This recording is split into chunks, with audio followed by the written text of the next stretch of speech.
We've got generators. You know, the roof is giving in on this place yet. Yeah.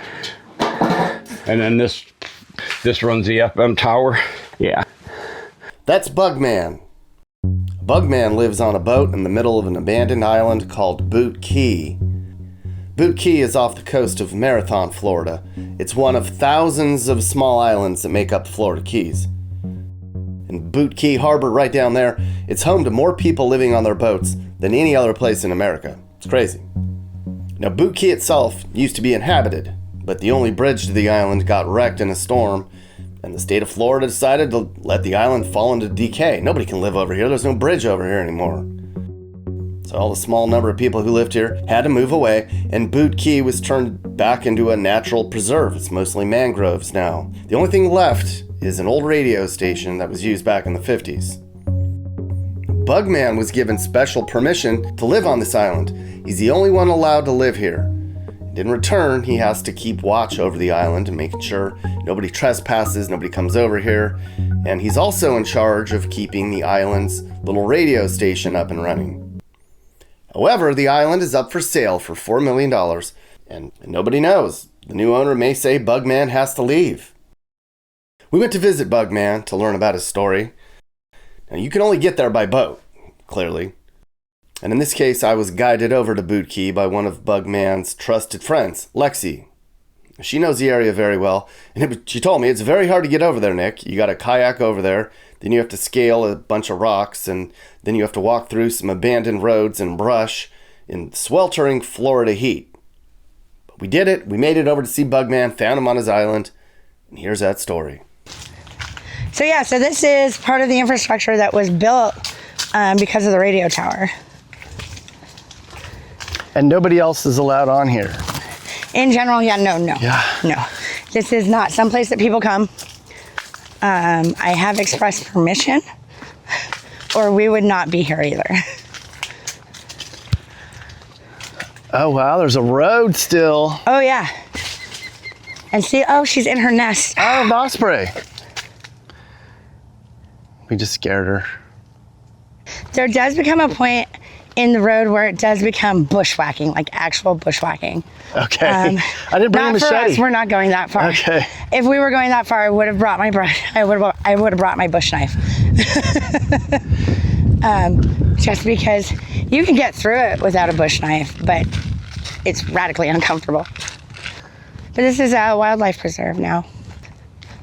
This is how Florida used to be before all the houses. Oh my God, that is huge. You almost walked right into that. Happens to me all the time on kayaks and cross countries. Don't worry, I took the web out, so if you duck a little bit, it won't get you. Well, it'll be good footage if it did.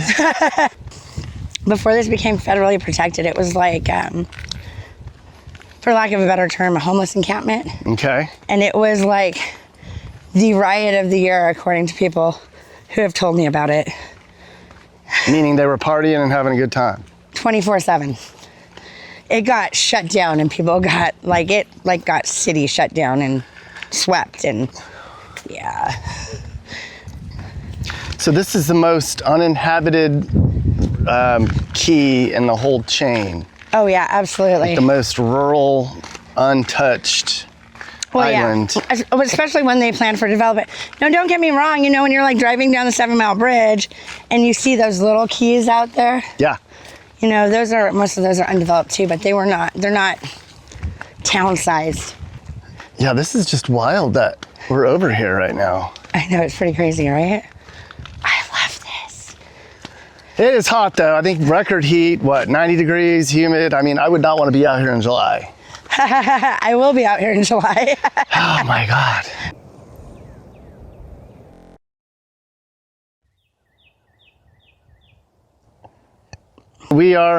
How far are we? Halfway to them? Yeah. All right, we're about halfway. We've been walking for 15 minutes. It is brutal. We came to an intersection here on this deserted island. The only intersection, I think, on this island. There are no stoplights, clearly. This was all used for, what? Why are there roads here? Because they were actually building a town here. They were going to build a town here, and then why did they not? Oh, it just got overpopulated. They couldn't police it. So that radio tower, can we still see it right here? Oh, so there were houses here? Yeah. How many houses? There were 1,500 lots. And I think they were all possibly lived on or were being developed. Okay. So people used to live here and then they just had to well, so that radio tower right there, which is now an FM station, was originally put up in the 40s. And then everybody just, nobody could live here? Broadcast, come to America. That was the sole purpose of that radio station, was to say, come to America. And so good, hardworking immigrants were coming to America. Mostly from Cuba, right? Because it's only 90 miles away. Well, if anybody's familiar with the Castro regime, I don't know, maybe a couple of us have heard of that guy. He didn't like it. So he went to his crowded prison system and said, if you agree to go to America, we're going to let you out. Aren't you glad I told you to wear good shoes? Yes. Yeah, don't do this in flip-flops. In the most remote jungle island in Florida. So is this all his stuff? Or things that were cleaned up from around the island, because it's one of the things that he did or does is clean up the trash around the island. Yeah. So this is just island debris here. So you can consider this a lot of island debris. We are now coming up to Bugman's lair. Ahoy, Bugman! Hey, Bug! Ahoy!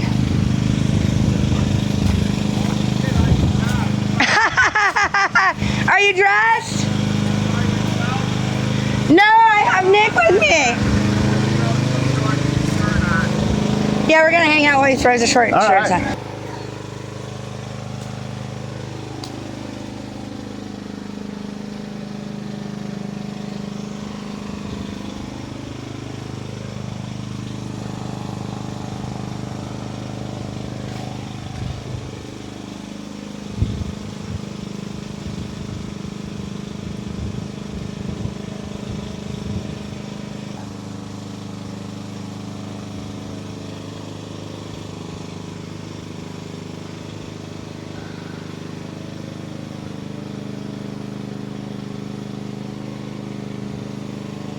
Has gotten them operating. Hey, Bug, it's how are Bugman. I completely forgot. Oh my gosh, it's Bugman. Nick, this is Bugman. Bugman, this is Nick. How you doing, sir? Thank you so much for letting me come out. You're welcome. I got a fishing boat on the other side of that. Yeah. I would love to pull that. I want to put a 60 horse on this and go from here to the Virgin Islands with a 60 horse. I don't want to fire up the big car motors in there because they just use up gasoline. A 60 horse is going to use 6 gallons a day. So I can carry about 10 tanks and make it to the Virgin Islands. I'll tell you, the serenity, you can't replace it. And when I wake up in the morning and I realize just the place I'm in, where I'm at, I'm overwhelmed. I'm walking around now without a walking stick. So something happened. My arthritis, I feel it clicking. I got no pain though. And I took some pills called lymphatic drainage. And I got a feeling I control every single thing that goes into my body. I don't eat junk food. I don't eat all kinds of sweets. And this is it. This is the station building. This is what started Free Radio Cuba. There's the tower. Up on top of that tower, you can see the eagle's nest right there. See it? Yeah. So now it's, I should be very comfortable for all the different projects I've done and work I've done. But I'm making it, shall we say. I'm comfortable. But this place is How did you get the name Bugman? I was selling state-of-the-art insect repellents up in Wisconsin, and with Dan Small, Outdoor Wisconsin, and I did radio shows with him and everything. We made the newspapers and all that kind of stuff. I dressed up goofy with big fly ears on my head and bug glasses and all that kind of stuff, and it was a beautiful part of life. I made more money off of the bug necklaces than I did off of the bug spray. I gave out, when the kids were coming into the shows, I would give the children free necklaces as they came in with my business card. Okay, and the parents felt they had an obligation to come by and see what I was selling. With nothing for me to have 135 people standing in front of my table to hear about the bug sprays that I had. You know, and it was like, that clicked. I still, to this day, give those necklaces out. I'll go to Winn-Dixie or Publix, and if I see a mom and a daughter walking around, I give them 2 necklaces so that they have matching necklaces. I says, can you create that in somebody's life and see those smiles? There's nothing like it.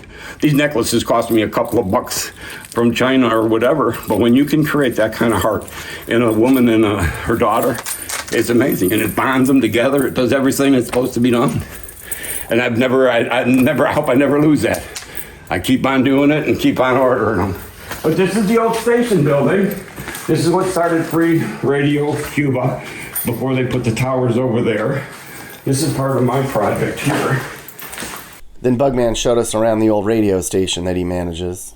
He says he's going to start producing a kids' television program here based off of living on a boat and the benefits of being near the ocean. That is, if the new radio station owner allows him to do it. Yeah, I'll be sitting, that's why the beard and the long hair. I'm going to do a old sea captain and I got a Russian sea captain's hat and I'll put a vest on and all that kind of stuff. Be sitting in the chair and then the lively little cartoon calligraphy pen will come out, all excited to write down the next instrument. And we'll make it colorful, make it enticing for the children. And then, like I say, switch it over, and then they go. But this is the book that gave me all the ideas because of seeing this. So if this goes over, I'm not going to be, I hate this long hair and the beard. It gets in my mouth and everything else. But I'm not going to be able to get rid of it if it goes over. But here's some of the instruments in here. I don't know if it's light enough for you. Yeah, I can see. But a bosun's whistle, a little sundial with a compass in So it. you're going to shoot that in this room? I was going to, but Okay. I don't know how long I'm going to be here. They're selling the property, and I have no idea what the determinations are, what they want to use the property for. There's restrictions on it and everything, but I have no idea whether they're going to let me stay here. I mean, I would be willing to rent a lot or whatever, but that's up to them. You know, I have no idea. So they're keeping me in the dark. Now, here's the sextant I got. Now, all this stuff I've gotten and found it cheap enough to resell. So I have to build a website so that when I'm doing the show, I can steer the parents. I have to figure a way to steer the parents to the site first so that children have the instruments in their hands before we start teaching them. So that way they'll have them with them. I've never seen any children's programs out that are teaching children anything anymore. So talk to me, who's selling the island? Mr. Nescone owns the island. Okay. And he's just, there's nothing that he can do with it anymore. He gave me the privilege to be out here for the last 10 years just to keep squatters and stuff off, and I've done that, and now I'm getting too old. They want me to do physical labor, and at 71 years old and with arthritis and crippling degenerative disc disease and everything, I just don't want to do it anymore. But here, I'll show you how we're keeping it running. All right. Yeah, I saw all the records on the ground. This is the... From when this was a radio. Yeah. There's literally 45 records back here. Everything out here always seems to be a challenge. I don't care what I'm using, what I'm doing. It's a matter of decay, how long it's going to last, when it's going to stop working. And that's everything. I've had a stainless steel cook pot out here that sat out in the sun and split down the side of it. Stainless steel, a good heavy duty stainless steel pot, and it just cracked. I couldn't believe it. I was like, everything. You look at the ground, it's all this plastic in it. It's all decay of things that just, everything goes to hell. Everything rots, no matter what it is. Well, how hard is it for you to get into town? I mean, now it's becoming a pain. When I had that boat that we're working on now, it's a 14-footer. That handles a big load of water and gas and everything. I shoot in and out with a 15-horse Merc. so it doesn't cost that much, and it works really well. Now I bought a littler one, but at my age and my limitations, it's too hard for me to move around in it. It doesn't have the balance of the other boat. If you come up here, walk down this side here. Where are we that going? Side, that side's, this brace is starting to give. So if you can stand on this brace. I will. This is the transmitter room. For the power. So does this station still send out? Yeah. Okay.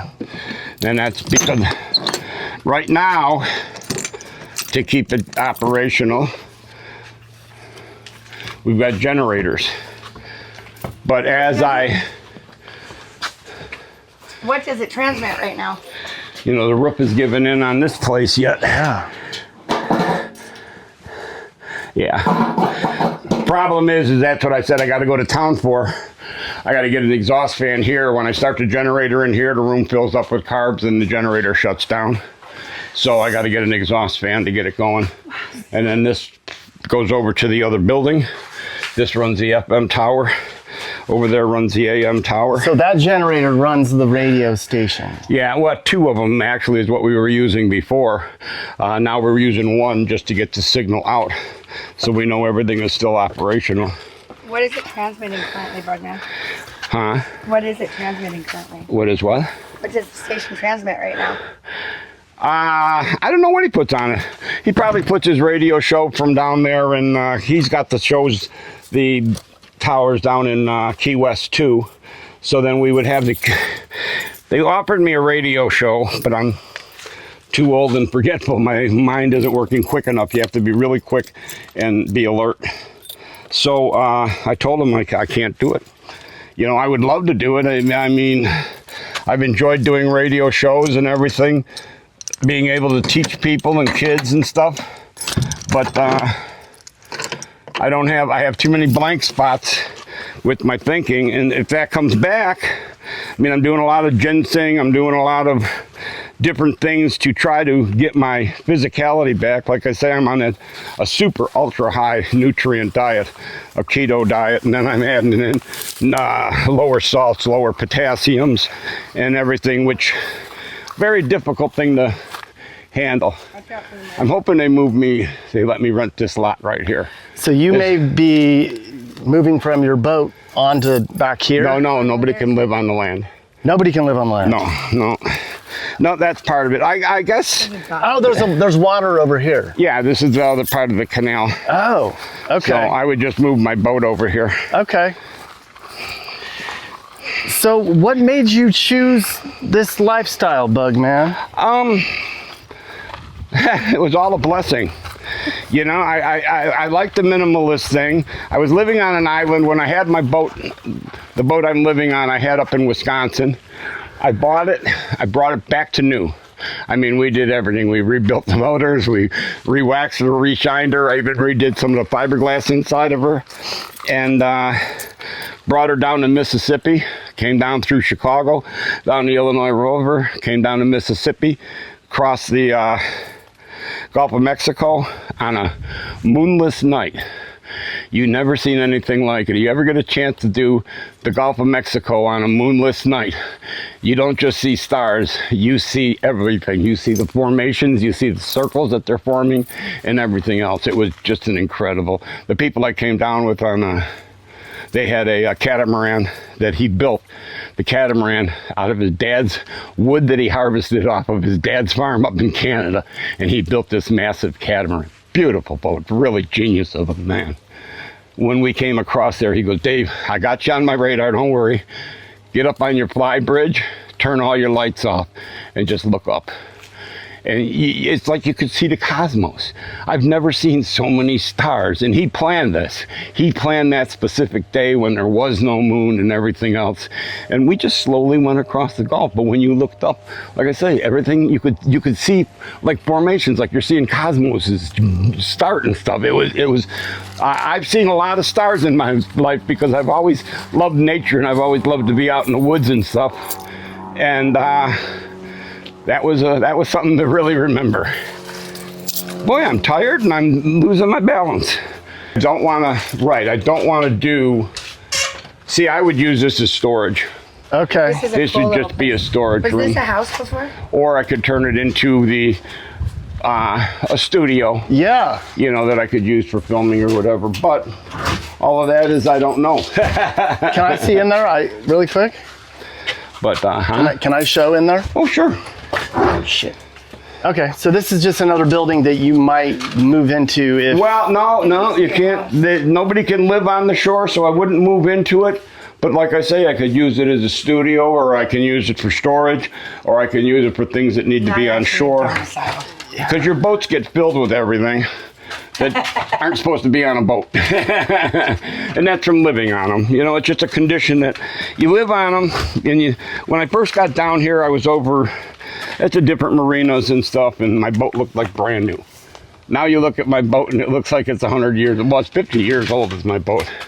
And it looks horrible. You feel bad about how you've let it go, but at the same time, it's all the adventure it's been on. That boat's been through a lot. And now if I have to leave here, I have to bring that boat back to seaworthy. So that boat that looks like a wreck has to come back to full life. Motor's got to be running, and the motors are running. I mean, I rebuilt both motors before I left Wisconsin 15 years ago. And then when I got here, I shut the petcocks off and never started them, you know. So we'll see. Did you? So you drove that boat from Wisconsin to here? Yeah. Which way did you go? I came down. I fished in Lake Michigan for salmon for years and years with that boat. I was caretaking for my father for his final years, so we had between him and I, between my disabilities and him, we had a very, very, very comfortable life. And so that's when I became the Bugman. And then I started doing the radio shows with Dan Small. And then I met Brad Karstead through that, and he was an incredible man about boats. His dad owned a marina, I think, and everything. He had a beautiful farm over there in Sheboygan. Then I started meeting all the people from Sheboygan. Interesting area. I mean, that's Herbie Kohler is Kohler. The city of Kohler is right above Sheboygan, and that whole town is his foundry for creating toilets and stuff. And you meet all these people, and they're just... That was part of it. It wasn't about making money. It was about, as you grow to see these people and you get to know these people, it's a whole different world. It's a whole different world. It's a community, and each person helps each other, just like they do here in Marathon and throughout the Keys. But at the same time up there, it was a remarkable, remarkable journey. I brought that boat, a 1973 Trojan, back to new condition. When I came down here down the Mississippi, and I had a 25 horsepower that I built a frame for on the back of the boat. That's what I used to come down here. If I were to use the two car motors that are in there, the 454s that are in there, and it would have cost me thousands and thousands and thousands of dollars in gas just to get down here. Put a 35 or 25 that I had on the back of that thing, cost me a couple of $100 to bring the boat from Wisconsin down here. Let's go that way. And you don't have to, do you pay to anybody to Well, no, here? that was the privilege of being the caretaker out here. Yeah. I didn't have to pay rent. Now I would be even willing to pay rent, because the rent out here isn't that expensive to park your boat or to store your traps. It's a boat. What it is basically out here now is a boatyard. It was the radio station towers, and people had their crab traps and lobster traps out here, and it would be cheaper than it is going to the trap yards and stuff. Yeah, as you can see, that was new probably 5 years ago, that little hut there. Who built that? Kadar, a Cuban that's here, he's still here, fishing with the boys. He built it the original way. He harvested all the palm fronds and everything else, and put that together. But you can see what it looks like in a matter of 4 years. It just destroys it. Everything out here, I don't care what you use, it destroys it. It's horrible to watch. Like here, look at that chair there. You know, you can see the way it's just deteriorated. This is what happens. All materials, whether it's cloth material, whether it's, you know, if you use heavy things like this, that's The super expensive stuff, yeah, like the tower materials, that works. But now the FM tower that was in my backyard that looked like that, after the hurricane went through, it destroyed my boat big time. I mean, banged it up. It took I had a floating dinghy that I called the Bugging Out. I had bug camo all down the side of it that I painted on it and everything. And the hurricane was so bad that it hit this island. This was the center of it. There was a tornado in my backyard where it touched down on the ground. You can see where it was all swirled and that. And it ripped the front out of my dinghy. It was a blow-up dinghy, but it was a good one, and it just ripped the whole front end out of it. That's how strong those winds were from Irma. That was something else. That was in 2017. Yeah. Talk about coming back. A friend of mine, Dina, she has the bait shop here on 15th Street, Specialty Baits, and she was like a sister to me. She was family to me. She took me up to her family's estate in Tennessee. Beautiful home. Oh my God. You go in the home, you go in the back, she's got a big swimming pool, the white pillars on it, and you look out, all you see is mountains. You don't see a house, you don't see a road, you don't see anything. And I thought, this is heaven. That's my idea of heaven, is when you can see things. Right now, I'm in the mood of trying to figure out my next move in order to protect myself so I don't get stuck in a place I don't want to be. And so I've got the Virgin Islands.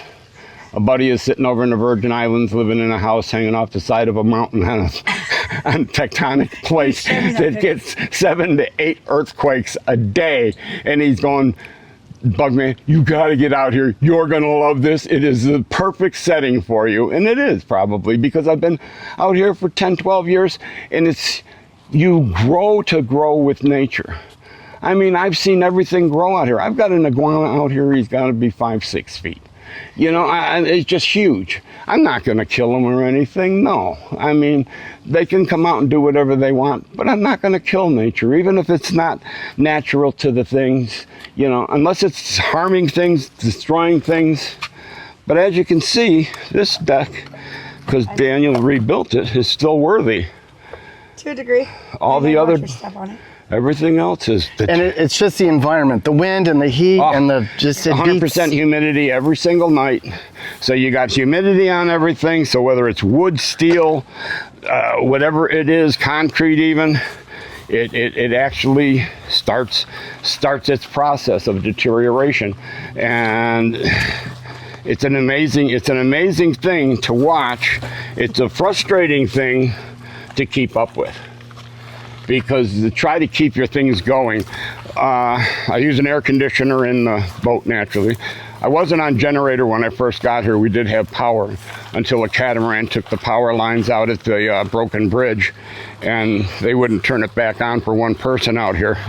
So I've been on generator ever since. But the generator, about every year, maybe I get a little longer than a year, got to get a new one. So what I do is I go to Harbor Freight, buy their generator, buy the package for it for $200 or whatever. Every time I need a new one, it costs me $200 to go up there and get a new one. The air conditioning is the same thing. Lasts probably not a year with the air conditioning because the fins get bad from the salt air. But the air conditioner, but they're only $160. So you go to Home Depot, grab another air conditioner, put it in. Right now I'm in the need, I got to get an air conditioner. My hot plate is going. All these little things start going. My microwave is done. So now I got to get this month's list is the microwave and the air conditioner, and a hot plate for the cooking. When I first got out here, I was extremely comfortable, you know, and right now, with my security and everything else, $2,800 a month without rent is very doable, and I'm very comfortable. If I had to pay $1,000 a month out here, no, I couldn't do it. I'd have to go find someplace else to live. You know, so I'm very privileged and blessed to be where I'm at. The good Lord is, you know, when you get my age, you start looking back on life, and the blessings and the miracles that have happened in my life, I can't explain. How the hell I got on radio, how I was making the front pages of the newspaper, dressed all goofy, with buttons of spiders and stuff on a lab coat and goofy hat and bug eyes and everything else. And by my heart giving those necklaces out, boom! I mean, I was selling $3,000 worth of bug spray in a weekend. Now, you don't make any money off of that because you're only getting $2-3 a bottle because the owner gets the rest of the money. But the necklaces, once I stopped giving them out, I could sell them for $5 a piece. I'm paying $1 a piece for these necklaces, making some girl in China very happy because I'm sending her $300-400 a month or every time I'm doing a show to get the necklaces. And then if I sell them for $5 and they're $1 a piece, that's 400% profit. It's strange how everything works, but when you're able to instruct into a child's mind a way to protect himself and a way to grow better, that's what that program's going to be all about. It's going to be about just giving them that adventure, giving them that idea of, boy, I'll have the knowledge here to move around anywhere I want to safe waters. They'll be able to traverse waters. They'll be able to go anywhere they want in the mountains or anything else and be able to find their way out of it by the time of the end of it. And they won't understand that they learned that all through a fun show, you know? It's a premier place in nature. You know, it's not a premier place for what people like, a fancy house and a swimming pool, but for when it comes to nature and it comes to what really this place is supposed to be about, oh God, this place is off the charts. I would love to see it expanded. I'd love to see bird feeders. I'd love to see artificial nests to draw the birds in, to create more. There's things I do out here to try to enhance nature and try to keep the animals, the natural animals, going better. And it is just, I would love to see this island a true bird sanctuary where people aren't on it. And that way life can thrive and we can see what the Keys is supposed to look like without human touch. I mean, humans, hey, we're all human. We all want more. We all want more. We all want better. But we're a pestilence. We are a pestilence. You look everywhere we live, we build these big cities and everything, and what have we done? We've destroyed all of nature. We've destroyed all of what got us here to start with by building our homes, by building our communities, which has to be done for us to live. But at the same time, you want nature to thrive. So what you need is you need these billionaires and these people with all the money to start investing. And there's one man that came out and he made money off of games, off of making games. And he's been buying properties around sanctuaries and that for like a mile of property around them and then leaving that to go with the sanctuary. That's a true hero of the United States. Bugman's story is very motivational. Hopefully other people are inspired to live life on their own terms, too. Okay, the Florida trip is over. It's been exhausting, and we're on our way home tomorrow. And look, Bugman even gave me an anchor necklace charm. So now I'm an official member of the Florida community from Bugman himself. Thanks for watching. Hope you guys enjoyed that report from America. So we've been to every state now, and we know so many great places that most people don't know about. If you're trying to figure out where you should move, I can help. Email me, and I'll tell you about how I can find you the perfect place for you to move to. And if you need a realtor, I can help you with that as well. No one else knows America more than Nick and Kim and Mappy. This is my email. You can also find it in the description or on the channel. Okay, so a lot of people email me and they comment and they say, where should I move, Nick? Well, I do consulting for that, as you know, but a lot of people want to do their own research. So I have published an ebook. That's right.